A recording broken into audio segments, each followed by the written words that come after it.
Hello everyone, my name is Neha Sugriv Kamble, Department of Botany at Rajarshi Shahu Mahavidyalaya, Empowered Autonomous Institution, Latur. Today we will discuss on the topic that is types of root and their modifications.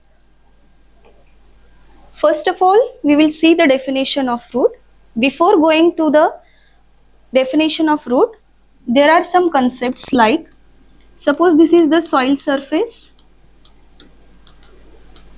and I grow or sow one seed, and after the germination of the seed will emerges plumule and radicle, and from this radicle root system will arise, and from the plumule shoot system will arise.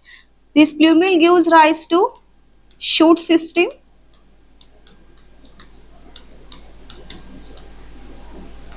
and this radicle will gives rise to root system. And root system or root will always grow downward toward the soil, and shoot will always grow above the soil. So root is the descending part of the plant. Root is the descending part of the plant and shoot is the ascending part of the plant. Come towards the definition. Root is the descending part of the plant which grow downward to the soil and which originates from the radicle is known as root. Then we will see the characters of the root. First character is root is positively geotropic. Geo means what? Geo means gravity. So root show positive response towards the gravity. It is the first characteristic feature of root. Second feature of the root is it is negatively phototropic. Phototropic means what? Photo means light. So root show negative response towards the light, and it is positively hydrotropic. Hydro means what? Water. So root will always grow towards the water. Next, unlike the stems, roots do not contain nodes and internodes. We all know that if it is the stem, these are nodes and these internodes. From these nodes, leaf will arise, and internode is the region between the two nodes. On the stem, nodes and internodes are present, but in root system there is no structure like node and internode.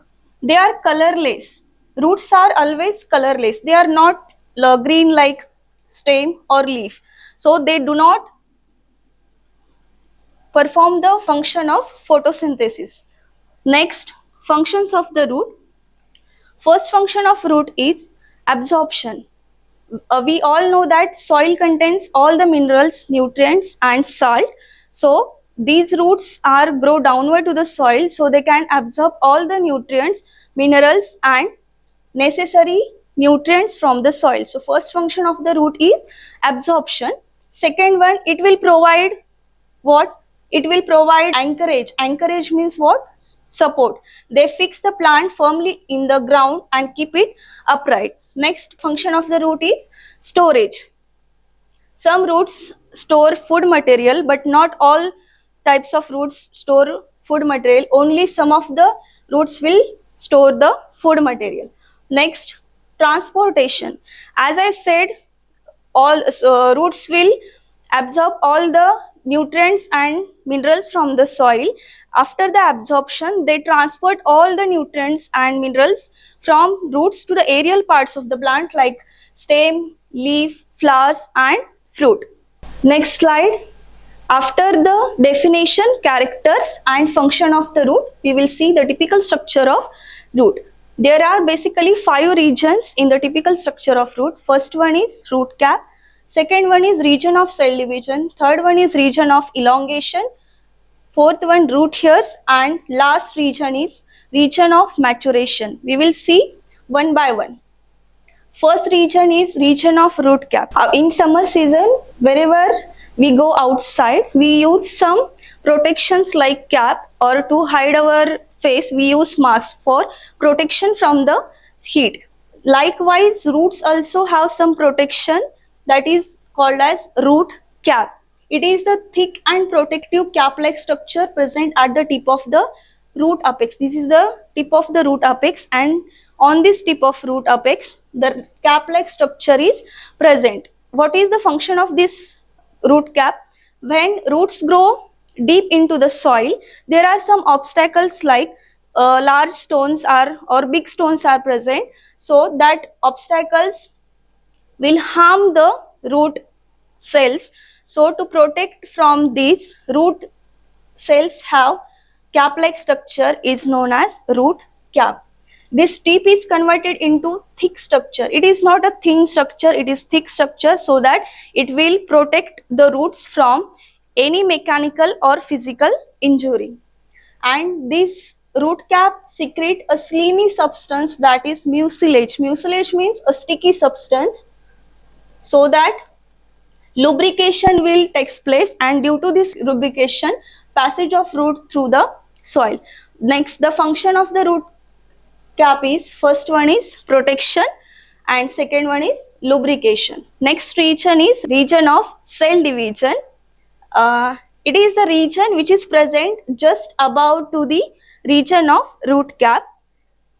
It is a small region present just above the root cap, which is 1 to few mm in length. This region is made up from the meristematic cells, which has the ability to divide and redivide. They are thin celled, and it is also known as meristematic region or region of cell division. Next is the region of elongation. It is the third region which is present just above the region of cell division. This region of elongation, the cells of this region undergo rapid elongation and enlargement, and cells of this region helps in absorption of minerals and nutrients. Next region is region of root hairs, which is also known as region of absorption or piliferous region. This region is present above the region of elongation. Root hairs are fine, colorless, delicate and unicellular in nature. The function of the root hair is basically absorption of minerals and water. Next region is region of maturation. This region is present above the region of root hairs, and it is the major part of the root and do not undergo any further changes. And the function of maturation region is it conduct water and minerals to the plant.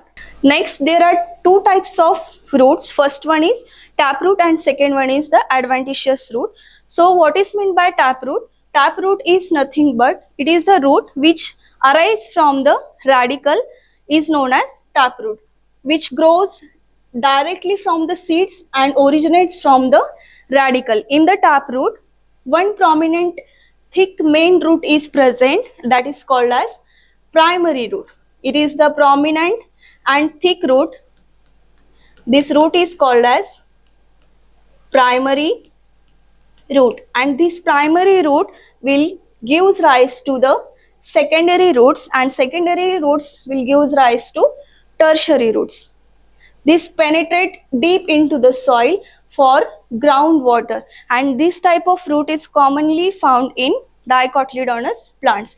Next one is the adventitious root. As we say that taproot is the that type of root which originates from the radicle, but adventitious root is the root which originates from any part of the plant except the radicle and that any type of plant is stem, leaves or branches. It may be stem, leaf or branches.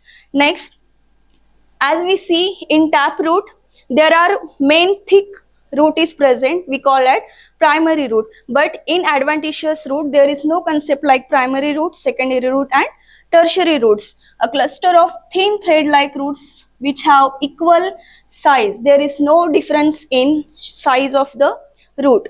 Next, they spread horizontally near the surface and they commonly found in monocotyledonous plants, and taproots are the characteristic feature of dicotyledonous plants.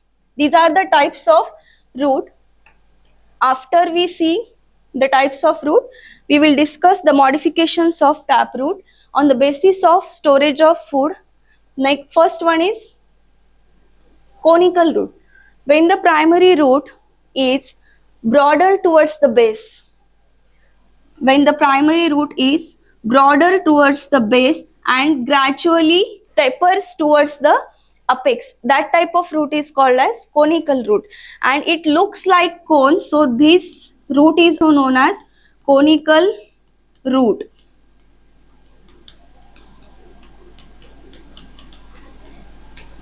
It helps in storage of food, perennation and vegetative propagation. The example of conical root is carrot. The scientific name of carrot is Daucus carota. Next one is fusiform root, type of tap root. It is a type of tap root which is designed for the purpose of storage of food. When the primary root is swollen in the middle, it is swollen in the middle and tapers towards both the ends like base and apex and gives rise to a spindle like shape, then that type of root is called as fusiform root. In like conical root, it has secondary roots. Primary roots will give rise to secondary roots. In this also primary roots will give rise to secondary roots, and primary root takes part in storage purpose and secondary root will take part in absorption of water and minerals. Next, it is helps in storage of food, perennation and vegetative propagation. The example of fusiform root is radish, which have scientific name that is Raphanus sativus. Next is napiform root. It is the modification of tap root specially designed for the purpose of storage of food. When the root is nearly globular or spherical top in shape. Conical root is cone-like in shape. Next, fusiform root is spindle shape, and napiform root is globular or top-like in shape. It has broader base. It has broader base and apex is narrow. And apex is narrow. When the root is nearly globular, spherical or top in shape, which suddenly tapers towards the apex, then that type of root is called as napiform root. There are also secondary roots present. Like, and these secondary roots are thin thread like,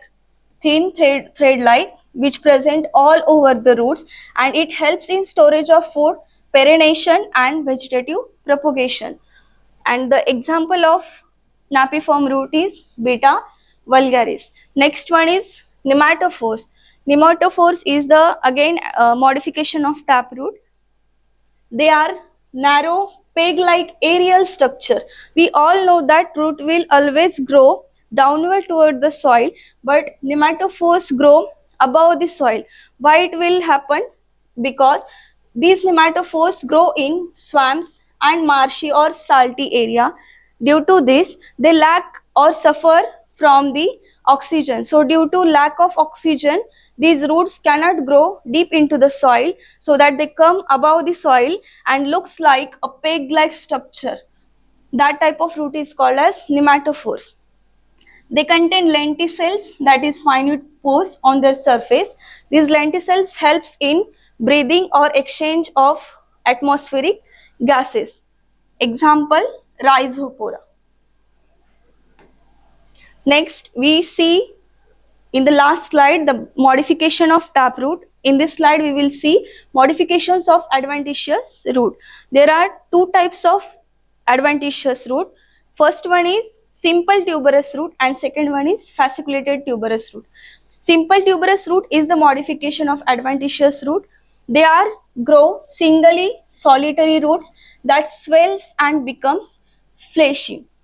The difference between simple tuberous root and fasciculated tuberous root is only one, that simple tuberous roots are single and solitary, but fasciculated tuberous roots always grow in several amount and in a cluster or in bunch.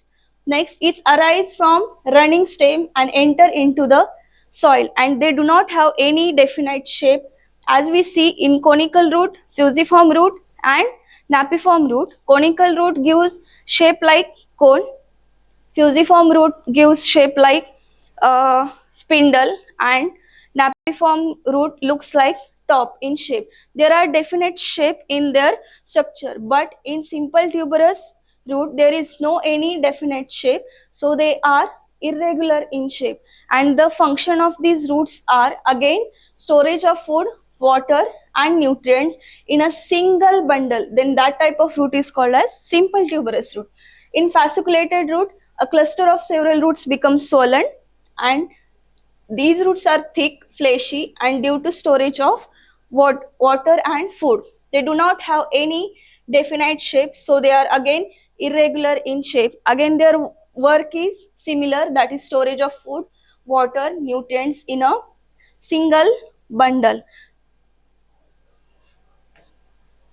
Next, in the previous slide we see the modifications of adventitious root for the purpose of storage of food, but in this slide we will discuss the modification of adventitious root for mechanical support. There are three types of roots. First one is prop root, next one is stilt root, and third one is the climbing root. We will see one by one. First one is the prop root. These are the adventitious roots modified for mechanical support. They arise from horizontal branches. We know that adventitious roots arise from any part of the plant except the radicle, that any part may be stem, leaves or branches. So it is the modification of adventitious roots specially designed for the mechanical support. It is the horizontal branches of trees, like in banyan tree, it is the stem, and from this stem horizontal branches arise. They are thick and grow vertically downward towards the soil. They are thick and vertically grow downward towards the soil, and they have root caps for their protection. In young condition, these roots hang in air and absorb all the moisture from the environment. They become thick and provide mechanical support like pillars. Hence this prop root is also known as pillar roots. Next one is the stilt root. Stilt root is again the modification of adventitious root specially designed for the purpose of mechanical support. It is the modification of adventitious root for mechanical support. These roots are short, thick and supporting roots produced in whorls. They are produced in whorls. They develop from the basal node of the stem and grow downward into the soil. This type of root is called as stilt root, and stilt root is also known as brass root. Next, third root is climbing root. Climbing root is the again modification of adventitious root specially designed for purpose of mechanical support. In some plants, stem is weak and cannot stand themselves. In that type of root, climbing roots will help them for climbing. They require some support for climbing, and these type of climbing roots are present or we will see in pothos plant. It's all about types of root and their modification. Thank you.